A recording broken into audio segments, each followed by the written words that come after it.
Bonjour fidèles auditeurs et fidèles auditrices de la Chronique des Amériques et de l'émission Sortir du colonialisme. Donc vous aviez eu tout à l'heure un petit morceau de Tito Puentes qui était destiné à saluer une victoire qui est en même temps une victoire avec un contre-coup, puisque le 25 octobre, la demande de suspension du blocus imposée par les États-Unis à Cuba a recueilli 186 votes.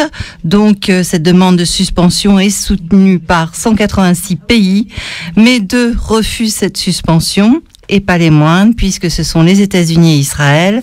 Donc finalement, 186, ça ne vaut pas les États-Unis qui maintiendront le blocus contre vents et marées. Un blocus qui vaut à un certain nombre d'entreprises d'avoir été sanctionnées, d'avoir subi des sanctions économiques pour avoir acheminé des produits ou fourni des pièces, que ce soit du matériel médical ou des produits alimentaires à Cuba.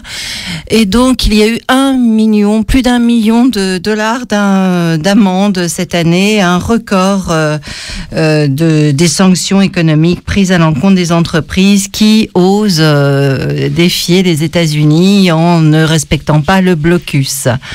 Alors c'est aussi, le blocus, c'est l'aspect on empêche d'entrer, mais on peut aussi favoriser une propagande anti-cubaine en fournissant des subsides à ceux qui sont prêts à œuvrer dans ce sens.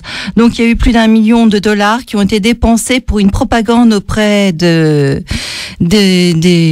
Cubains, donc sous la forme d'émissions 24 heures sur 24 vers Cuba. Alors ce million a été versé à une entreprise israélienne qui se charge de programmes télé non-stop vers Cuba, mais aussi d'envoyer des SMS sur les mobiles des Cubains. Donc, autre investissement récent des États-Unis, puisque c'est la crise, il n'y a pas d'argent, mais on en trouve quand même. Il y a 5 millions de dollars qui vont être affectés à un projet. Alors là, il ne concerne pas Cuba, il nous concerne tous. C'est une nouvelle arme létale, appelée Petit Assassin ou le drone kamikaze, d'où surnom pour le Switchblade, un petit avion furtif qui peut exploser directement sur sa cible et qui se transporte dans un simple sac, extrêmement pratique. Donc les armées se retirent certes d'Afghanistan, mais les États-Unis seront toujours là avec le petit assassin, le drone kamikaze. Voilà, maintenant passons à l'actualité de l'Amérique centrale avec des élections au Nicaragua qui se présentent plutôt bien pour Daniel Ortega, en tête des sondages pour les présidentielles qui auront lieu le 6 novembre, devant le candidat du Parti libéral indépendant, Fabio Cadeo. Donc, a priori, Ortega devrait pouvoir poursuivre son mandat au Nicaragua. En revanche, la situation est beaucoup moins optimiste pour le Honduras, qui affiche un triste record, celui du plus fort taux d'homicide, avec plus de 86 homicides pour 100 000 personnes. Donc c'est un taux très important qui a été chiffré par l'Observatoire de la violence publique. Sachant que cette semaine figurait même dans 20 minutes l'information que 4 policiers honduriens se sont évadés alors qu'il devait s'expliquer par rapport au meurtre de Carlos Pineda, donc âgé de 23 ans, et de Rafael Vargas, 22 ans, 2 étudiants retrouvés dans un ravin près de la capitale. Il faut savoir qu'au Honduras, il n'est pas bon d'être étudiant, il n'est pas non plus bon d'être journaliste. Et lors de la première rencontre mondiale des blogueurs, il a été rappelé le triste sort qui a été réservé aux blogueurs qui ont osé au Honduras affirmer leur soutien à Zelaya. Donc ils ont disparu ou ils ont été assassinés. La disparition généralement étant soldée par un meurtre. Simplement, le cadavre n'est pas apparent pour le moment. C'était une conférence à laquelle participait notamment Ignacio Ramonet, qu'on devrait retrouver en février, puisque Ignacio Ramonet devrait animer un colloque sur l'information dont je vous reparlerai ultérieurement. Ce colloque devrait être en ouverture de la semaine anticoloniale 2012. Donc toutes les précisions vous seront apportées. Ignacio Ramonet, c'est le directeur du Monde diplomatique espagnol, donc un spécialiste des médias. Et aussi de la dénonciation de l'emprise sur les médias qu'exercent les États-Unis et des campagnes médiatiques menées contre le Venezuela, contre Cuba, contre les pays en général des Amériques. Alors qu'on mène ces campagnes, par contre, on passe sous silence tous les résultats positifs, notamment on pouvait saluer cette semaine l'augmentation du volume du commerce de Petro-Caraïbes qui atteint les 1 499 000, les 14 900 000 dollars. Quand il y en a beaucoup comme ça, j'ai du mal à compter. C'est pas quand même tous les jours qu'on fait un gros chèque. Donc, en fait, c'est un constat qui a été dressé lors de la clôture du 7e Conseil des ministres des 14 pays des Amériques et des Caraïbes, Antigua, Barbuda, Belize, Cuba, République dominicaine, Dominique, bien entendu Venezuela, il y avait aussi le Guatemala et Nicaragua. Donc c'est une proposition de l'ALBA qui assure une fourniture en pétrole aux différents pays membres de cette alliance et aussi à tous les pays de l'ALBA. La question des hydrocarbures était aussi d'actualité en Bolivie, puisqu'une mesure a été prise en Bolivie pour qu'il y ait une deuxième phase de nationalisation des hydrocarbures. Cette nationalisation des hydrocarbures permet à la Bolivie d'assurer le développement économique du pays. Il y avait déjà eu une première nationalisation des hydrocarbures qui avait été menée dès 2006 suite à l'élection d'Evo Morales.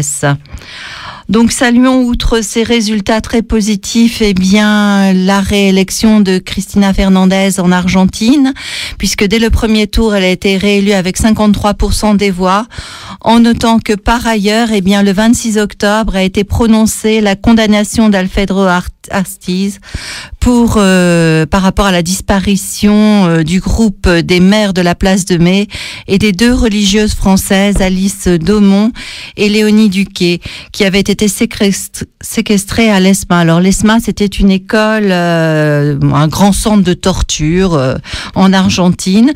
Alors il faut quand même constater que c'est 35 ans après qu'interviennent ces 17 condamnations qui permettent aussi d'identifier 900 sur les 5000 victimes qui ont été qui ont transité par ce lieu, puisque bon nombre ont fini dans le cadre des vols de la mort, c'est-à-dire qu'elles ont été jetées dans la mer, ce qui a été le cas d'Alice Daumont, à laquelle un film est consacré, et ce film devrait être diffusé le 28 novembre à la Maison d'Amérique latine, mais je vous en reparlerai lors de l'émission suivante.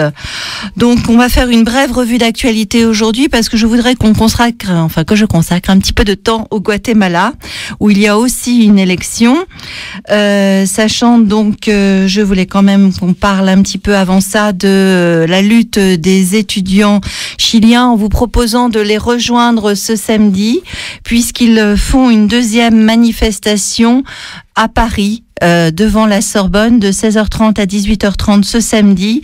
Les étudiants chiliens nous appellent tous à nous sentir concernés par leurs revendications, qui est que l'éducation est un droit, pas un commerce. Donc ils luttent contre le libéralisme qui concerne les secteurs de la santé et de l'éducation.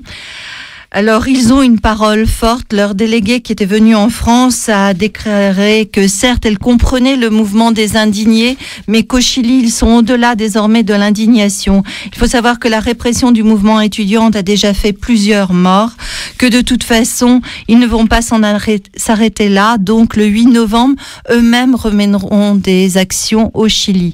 Donc, si vous pouvez, samedi, être présent place de la Sorbonne, eh bien, venez rejoindre le mouvement chilien, mais un mouvement qui est aussi international, puisque cette question de la gratuité de l'éducation et de la santé est tout à fait d'actualité dans notre beau pays.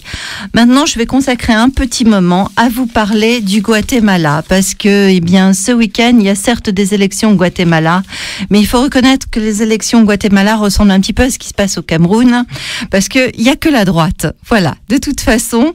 Et puis, il y a eu des pratiques électorales. Alors, j'ai eu l'occasion pour préparer cette émission de lire notamment un livre de Rigoberta Menchú qui racontait comment on faisait voter les paysans. Ah, ils n'avaient pas le choix, hein. De toute façon, il fallait voter. Ils savaient pas lire, mais ça, c'était pas gênant. De toute façon, il fallait qu'ils aillent dans le bureau de vote. Et puis, alors là, la comptabilisation, quoi qu'il advienne, celui qui se présentait, qui était un bon dictateur, il avait toutes les chances de l'emporter.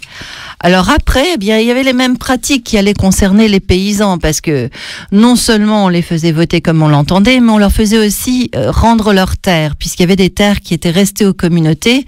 Alors bien entendu, c'était pas les terres les plus cultivables, parce qu'au Guatemala, depuis longtemps, eh bien, règnent en maître les compagnies états-uniennes. C'est-à-dire, c'est le pays de l'UFCO. L'UFCO, c'est le cultivateur des bananes. Bon, il s'est étendu à d'autres cultures, mais disons que la grosse spécialité de l'Amérique centrale, c'est la banane de la United Fruit Company. République bananière. Voilà. Alors, république bananière à cause de la façon dont le pouvoir s'organise. Parce que, en général, avec les bananes, il y a le dictateur. Donc, les dictateurs ont été particulièrement répressifs au Guatemala, notamment dans la période des années 80, où ils ont pu avoir un très beau score, 200 000 morts. Voilà, les paysans, bon, de toute façon, ils sont pas d'accord. Il était dit que celui qui protestait, parce qu'il était... Déjà, on peut pas appeler ça une paix. Quand on lit les mémoires de Rigoberta Menchú, ils ont le droit de manger des herbes. S'il y a eu un enfant malade et qu'il a fallu dépenser de l'argent, et de toute façon, on leur compte très facilement des frais de ceci, des frais de cela, et ils travaillent gratuitement. Voilà, alors ils travaillent gratuitement sur la bananeraie. Alors attention, quand on dit, parce qu'il y a quand même une très mauvaise image qui est donnée des indigènes, on les appelle d'ailleurs indiens, en une terminologie très ségrégationniste et très discriminatoire, et il est question du fait qu'ils ne travaillent pas, c'est pour ça qu'ils sont pauvres.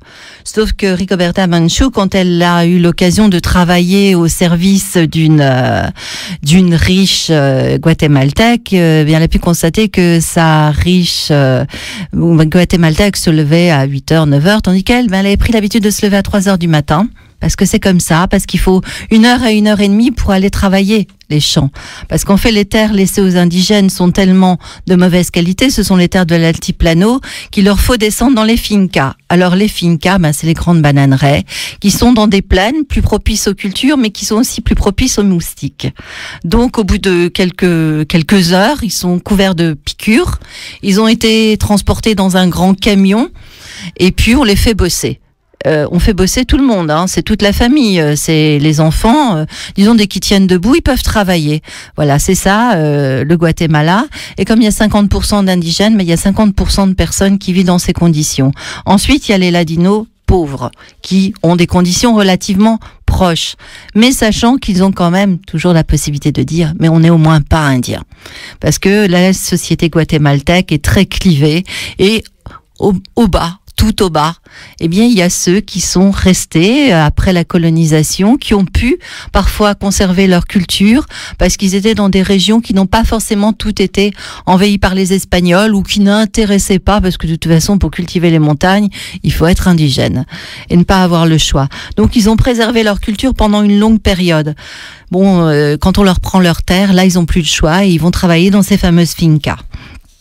Non, dans ces fincas, là, c'est l'oppression totale. De toute façon, celui qui proteste, eh bien, il est tué. C'est simple. Et puis, eh bien, la durée de vie, qui était une durée de vie normale avant, cette exploitation, voire cette même surexploitation dans les fincas, eh bien, la durée de vie maintenant des indigènes, c'est 30 à 40 ans. Voilà, parce que c'est les problèmes de nutrition, c'est la moitié des enfants qui n'atteignent pas l'âge adulte, voire même l'âge de 5 ans. Atteindre l'âge de 5 ans, c'est déjà un exploit. voilà, dans ces pays, compte tenu des insuffisances alimentaires dont ils peuvent souffrir. Autre aspect, eh bien, il y a toutes sortes de trafics qui transitent par le Guatemala, qui est non seulement désormais un pays où les indigènes souffrent au quotidien, mais aussi un pays où il y a une forte violence. On est à 17 homicides par jour, 6% des crimes étant résolus parce qu'en fait, suivant qui l'on tue, on va chercher ce qui s'est passé. Donc, on est dans un pays où il y a des élections. Alors, on peut pas dire, il y a une démocratie, il y a des élections, bon, dans des conditions telles qu'on peut se demander effectivement si c'est un réel processus d'élection ou si on est dans une validation d'un maintien au pouvoir. Alors, il y a des retours au pouvoir aussi. Quand on a besoin, on fait revenir un militaire qui avait quitté le pouvoir. Et ça a été d'ailleurs le pire moment pour le Guatemala. Ce sont les années 80.